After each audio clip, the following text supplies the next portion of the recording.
until you have had the taste of finishing, you will not respect yourself.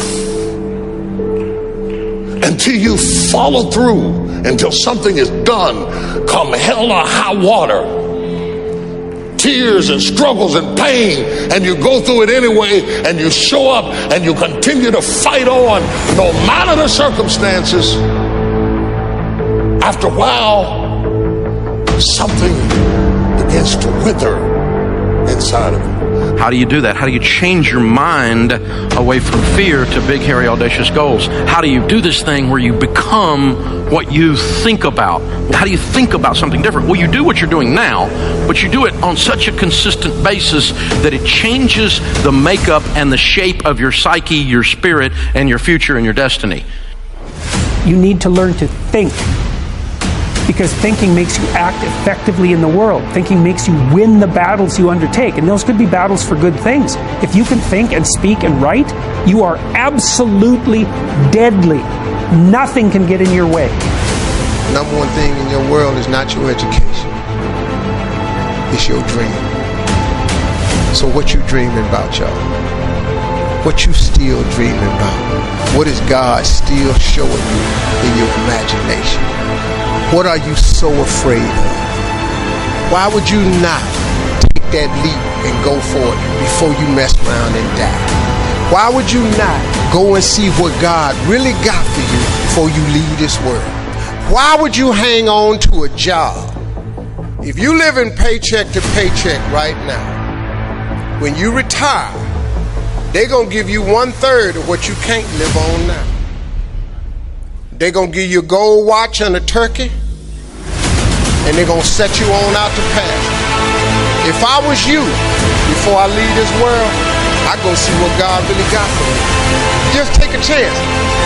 Now here's why you should take the chance. Name me one time God has not pulled you through. Just name it. Name the one thing God has never pulled you through. If he ain't pulled you through it, he's currently pulling you through it right now. And the reason I know I'm telling the truth is because you're sitting in here. If God was through with you, he wouldn't wake you up no more. When he wakes you up, it's because he ain't through with you yet. He got something else for you. So why don't you go see what that is? Look, it's mostly black people in here. Why we keep living our lives like we still slaves? Why we got to live our lives like we owe them something? Man, you owe yourself something. Go be free. Go see what God got for you. Oh, Steve, that's easy for you to say. You rich. Hell, did you hear me? I lived in a car for 3 years. On October 8th, I won $50. October 9th, I quit. How big a jump you want to take? You ain't even got to do that. A lot of y'all got savings. You may not have 3 years up, but you only need a little bit. Just jump. Go see what God got for you. Quit sitting here in your life posturing like it's okay. Quit funking the fake. Quit faking the funk. Quit got people thinking you something you ain't, man, when you really know you won't be something else. Some people quit because things are out of control. Nobody quits what you can control. But the moment you get in something where you don't get your way, or you get reprimanded, or you get corrected, or you go through this, or you go through that, or you go through the other, or it's bad conditions or bad circumstances, the first thing the immature mind says is, this is ridiculous, I quit. My self-esteem, even though I was building it up and I lost weight and stuff like that, I'm now around the most uncommon of uncommon people. And I'm like, my God, I'm here. Do I belong here? Do I belong here? So your mind has a good way of taking the path of least resistance. Whenever friction happens, friction causes growth. Whenever friction happens, that's why a lot of us don't have any growth, because when friction happens, we go the opposite direction. So in my mind, when friction happened, my mind said, oh, hey, man, let's get out of here. You're not real. You've lied your whole life. You come from this, you come from this, you can barely read. Those things, so whenever times got hard, my mind said, you're not good enough. Let's go. So my eyes and my mind weren't connecting. So how you combat that is this. I call it the cookie jar. You have to remind yourself. We all have a story. We've all of us have gone through very hard times. But when we're in a hard time, our mind has a way of forgetting what all we've overcome. I have a way of taking 1 second when I want to quit and saying, okay, you endured this. So I look at my life and how I came up as the ultimate training ground versus most people look at it as why? Woe is me. God, why? Why? I had to flip this upside down and say, hang on a second. God was training me to be one of the baddest men on the planet Earth. That's how this was my journey. Because those things beat me, but they didn't kill me. You got to have a permeating attitude that you're going to win. You got to have a positive outlook. You got to be optimistic. You got to know you're going to win. You got to, right now, you got to say, I'm going to win. I don't mean just this contest. I don't mean the contest. I mean, I'm going to win. I'm going to win. My life is going to win. There's going to be a victorious life here. Because listen to me, the price you pay for losing here is too extreme. You have to carry the burden of failure the rest of your life. You carry that around with you if you fail here. The biggest thing that breaks my heart is you feel the spirit right now, and then when you get back, these dream stealers run into you, and they start to steal your dream, and you quit. You give up. You got to decide, I'm going to win. You got to decide that the failure part of carrying failure, you've been exposed to what your life could be. If you fail here, the price is extreme. It's forever. You carry the failure forever. I'm being honest with you. I meet people oftentimes that say, I was in WFG, you really changed my life for this meeting, but. And they put their heads down. They've been carrying it. They carry it. They see these Facebooks and Instagrams and what we're doing. You got to know you're going to win. You got to sell out. Yeah, I'm telling you, you got to become a sellout. You need to sell out. You need to get obsessed. You got to get relentless. You got to be a road dog. You got to get intense. That's what you got to do. You got to put your head down for a 4 to 6 year window. I don't care if you're brand new or you're one of these front rows. We need 4 to 6 years right now, like the best you ever had. You can feel it from me right now. I've been doing this 25 years. I haven't felt like this in 20. This is going to be the best run we've had. We're playing offense again. We're selling the dream again. You can feel it. We got some swagger at this convention, don't we? You can feel it. You can see the videos. We need your best. Let's go on a run. See, we're a family. We're a dysfunctional family sometimes, but we're a damn family. We don't always get along, but at the end of the day, we've done something great together. We've made history together. It's so funny we're talking about, there's nothing even remotely, there's not even something even 22% the size of WFG. It's hilarious that somebody you think that there's something like this. My God, this is a behemoth. This is the Lakers, this is the Yankees, this is the Celtics, this is the Dallas Cowboys, this is the Patriots. There's nothing like it in the world. There's some dream stealers. You need to look out for these 4. I don't want them to happen to you. You ready? Say yes. Dream stealer number 1 that'll take you out of here. Lack of confidence or faith. Lack of belief. It'll steal your dream. You got to know you're going to win. You got to have some faith. These people sitting around you right now, they're whispering to you, you could do this. I believe in you. Just like when you were a little boy. Just like when you were a little girl. They've always believed in you. They've always known you were going to do something special. They always knew you were great. You need to know it. You need to take that God that's sitting there with you and those precious souls that have passed, that have always believed in you, and you carry them with you everywhere. They're with you anyway.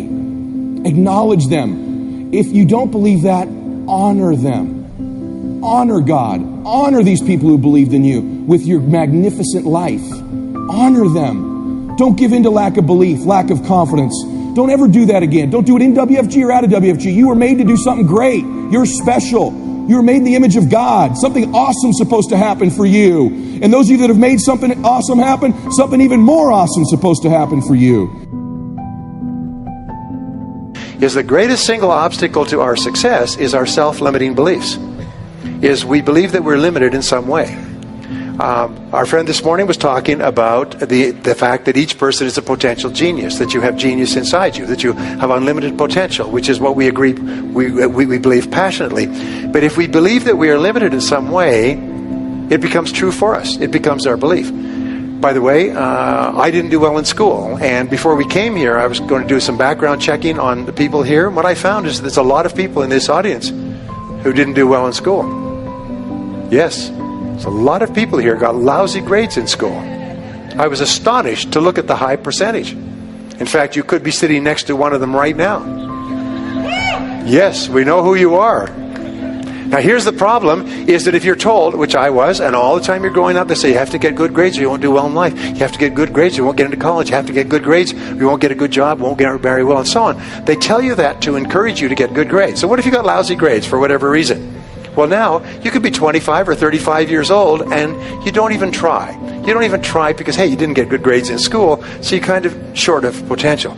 And what we do is we actually sabotage ourselves. We drive with our foot on the brake of our own potential because we think, well, I didn't really get good grades in school. And then you read the studies and you find that most of the people who got straight A's work for the people who got B's. And the people who got B's work for the people who got C's who own the companies. And the people who own the companies got the money from the venture capitalists, all who got D's in school. You know, and so the grades that you got in school are irrelevant. But if you believe that because you got poor grades or because you didn't get started, you didn't go to college or something else, if you believe it, it becomes true for you. So the first thing you do is you have to challenge your self-limiting beliefs and realize that most self-limiting beliefs have no foundation in reality. How many times have you had an experience where you thought you had no skill or ability in some area, and then you started working in that area and it turned out to be pretty capable, and you're quite amazed and you never had that idea? The fact of the matter is we all have that throughout life. My friend Dennis Waitley has this wonderful line. He said, you could not use all of your potential if you had 100 lifetimes. You have so much potential. And what holds us back from using all of our potential is we believe that we don't have it. I will never forget the story of this fellow's grandfather came out, homesteaded a piece of land in Alberta, passed it on to his grandfather, passed it on to his father. The father could never make a living on it. Finally passed on to the son. The son was on welfare and raising goats on this quarter section in Alberta.